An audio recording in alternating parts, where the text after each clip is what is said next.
देखिए, इसलिए इस टाइम जो है हमारे देश और हमारे यूटी और उधमपुर में सबसे बर्निंग जो इशू है वो कोविड 19 की सेकंड वेव का इशू है, और जिसको लेके हर इंसान के अंदर एक खौफ, एक डर का माहौल बना हुआ है।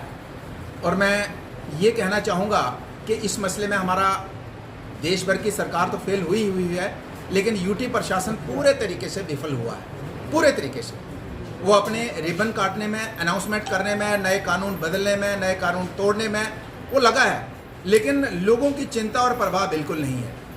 मैं ये कहना चाहूँगा कि यहाँ लोकल लेवल पे हमारा जो प्रशासन है, जिला उधमपुर के अंदर अगर बात करें तो यहाँ अगर हम डिप्टी कमिश्नर मैडम हैं या एसएसपी हैं या बाकी मैक्सिमम जो है यहाँ पे शिफ्टिंग हुई है पिछले महीना 2 महीने पहले, और ज़्यादातर ऑफिसर्स हमारे चेंज हुए हैं जो ज़िम्मेदार ऑफिसर हैं। अब इनके ऊपर हम एक जिम्मेदारी और आरोप इनके जिम्मेदारी इनके माथे मढ़े तो मुझे लगता है वो जायज़ नहीं होगा। लेकिन ये प्रशासन का एक जॉइंट रिस्पॉन्सिबिलिटी बनती है। हालांकि अगर यहाँ लोकल लेवल पे डिप्टी कमिश्नर मैडम की बात करें तो मुझे लगता है दिन रात वो भी दौड़ रही हैं और शक्ति भी की है, और ज़बरदस्त शक्ति की है। शक्ति का कहीं ना कहीं लोगों को इसमें दुख भी हो रहा है, मुश्किलातें भी आ रही हैं। चाहे वो ट्रांसपोर्टर्स की बात करें, चाहे वो ट्रांसपोर्टेशन की बात करें, लोगों का शहर में आना जाना, चाहे वो रेडी फड़ी की बात करें, चाहे दुकानदार की बात करें, चाहे दूसरे बिजनेस कम्युनिटी की बात करें, लोगों को काफ़ी दिक्कत का सामना करना पड़ा है इस प्रशासन के सख्त रवैये की वजह से। लेकिन मुझे लगता है कि ऑप्शन भी कोई नहीं है। ऑप्शन इसलिए नहीं है कि यहाँ यूटी प्रशासन की जो जिम्मेदारी बनती थी कि यहाँ कोरोना पॉजिटिव अगर पेशेंट आते हैं, सेकंड वेव अगर, ये तो ऐसा अचानक आई नहीं, पहली वेव तो अचानक आई। सरकार के प्रति लोगों को एक दया भाव था कि सरकार क्या कर सकती है, लेकिन ये सेकंड वेव जब आई तो बहुत सी कंट्रीज़ में होके आई और उसके बाद हमारे पास आई, और उसके पास केंद्र और यूटी प्रशासन के पास लोगों को बचाने को, इसको रोकने के लिए क्या उन्होंने कदम उठाए, वो लोगों को क्यों नहीं बयां करते हैं। और लोगों को डेफिनेटली ज़बरदस्त नाराज़गी है।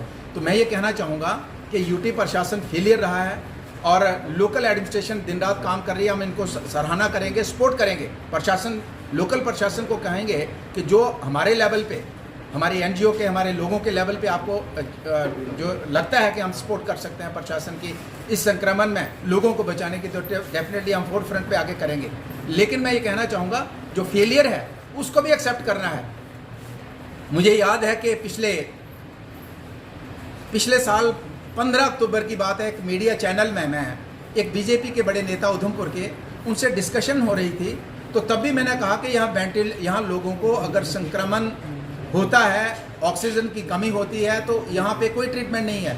तो उन्होंने दावा किया कि हॉस्पिटल के अंदर वेंटिलेटर फंक्शनल हैं, और दूसरे दिन बीजेपी के कुछ यंग लीडर्स हॉस्पिटल में जाते हैं और वहाँ के एक वीडियो वायरल करते हैं कि ये आदमी मेरे लिए कि ये झूठ बोल रहा है, यहाँ वेंटिलेटर लगे हैं और फंक्शनल हैं। अगर वो फंक्शनल हैं तो बताइए 6-7 महीने का वक्त हो गया, उसमें आज अगर हमारे लोगों को, हॉस्पिटल के लोग बीमार होते हैं तो उनको जम्मू रेफर करना पड़ता है।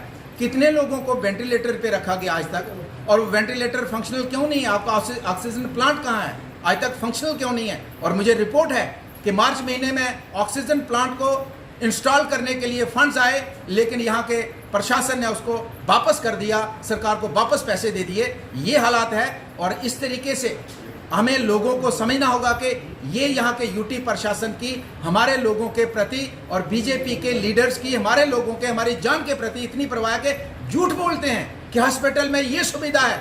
मुझे पता है कि अगर ये सुविधा है, मुझे कुछ होगा तो मैं इस हॉस्पिटल में जाके उस सुविधा का पूरा बेनिफिट लूँगा और मैं ठीक हो जाऊँगा, लेकिन झूठ बोला। और बाकी भी झूठ है। ऑक्सीजन की प्रॉब्लम, वेंटिलेटर 1.5 साल से लेके रखे हैं और आज तक वो वेंटिलेटर फंक्शनल नहीं है, और ये बोलते हैं कि वेंटिलेटर फंक्शनल है। तो कितना बड़ा झूठ हमारे लोगों के, हमारी जान के साथ खिलवाड़ कर रहे हैं। मैं कहना चाहूँगा प्रशासन में जो पहले लोग बैठे थे उन्होंने झूठ बोला। उन्होंने कहा, जो डीसी साहब थे उनकी तरफ से स्टेटमेंट आई कि यहाँ आपके वेंटिलेटर फंक्शनल है। तो अनफॉर्चुनेट है कि इस तरीके का प्रशासन, इस तरीके का ऑफिसर, इस तरीके के पॉलिटिकल लीडर जो हमारी जान के साथ खिलवाड़ करके अपना जो है, मैं कहूँगा कि उल्लू सीधा करना चाहते हैं, उनको लोग बख्शेंगे नहीं। इसलिए मैं कहना चाहूँगा कि जो प्रशासन की तरफ से, डीसी उधमपुर की तरफ से जो गाइडलाइन, जो जनरल गाइडलाइन है, आपको सभी को पता है कि उनको सुन के हमें 1 साल से 1.5 साल से हमारे कान भी पक गए हैं। हाथ साफ करने हैं, मास्क लगाना है, 2 गज दूरी रखनी है, वो मुझे लगता है करने की ज़रूरत है। क्योंकि अगर अपने आप को हम नहीं बचाएंगे, यहाँ सरकार की जिम्मेदारी आपने देख ली है क्या जिम्मेदारी है, कितना झूठ बोला है हमारे से।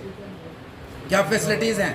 28 बेड अवेलेबल हैं, जिनको ऑक्सीजन की सख्त जरूरत पड़ी तो हॉस्पिटल के अंदर 28 बेड्स हैं टोटल अवेलेबल। 6 लाख की पॉपुलेशन, 6.5 लाख की पॉपुलेशन। आप अंदाज़ा लगाइए कि अगर हम किसी को संक्रमण होगा तो आप उम्मीद करेंगे कि आपको सरकार की तरफ से फैसिलिटीज़ मिलेंगी और आप ठीक होंगे। ऐसा बिल्कुल नहीं है। इसलिए प्रशासन के उन आदेशों का पालन करके अपने आप को, अपने परिवार को, अपने आस पड़ोस को, अपने शहर और अपने डिस्ट्रिक्ट को बचाइए।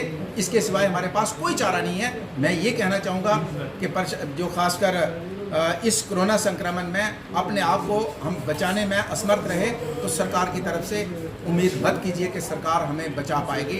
इसलिए मैं सभी से ये कहना चाहूँगा, पूरे तरीके से इस सेकंड वेव को रोकिए, इस सेकंड वेव को डिफीट कीजिए और अपने परिवार को और अपने आप को बचाइए इस कोरोना संक्रमण से। मैं एक बार फिर से तमाम उधमपुर जिला और पूरे जम्मू कश्मीर यहाँ भी जो लोग हैं, मैं उनको कहना चाहूँगा, हमारी एनजीओ डोगरा क्रांति दल की तरफ से जब भी किसी को किसी किस्म की सपोर्ट की ज़रूरत होगी तो हम फोर फ्रंट के ऊपर आके हम सपोर्ट करेंगे। यहाँ प्रशासन को भी कहना चाहूँगा कि किसी किस्म की सपोर्ट की ज़रूरत महसूस करते हैं तो हमारी पूरी टीम है, हमारे सैकड़ों कार्यकर्ता फोर फ्रंट पर आके आपको सपोर्ट करेंगे। आपको नहीं, अपने आप को सपोर्ट करेंगे। सिस्टम से इस कोरोना से निजात दिलाने के लिए हम अपने सभी लोगों को सपोर्ट करेंगे, प्रशासन को सपोर्ट करेंगे, ये मैं कहना चाहूँगा।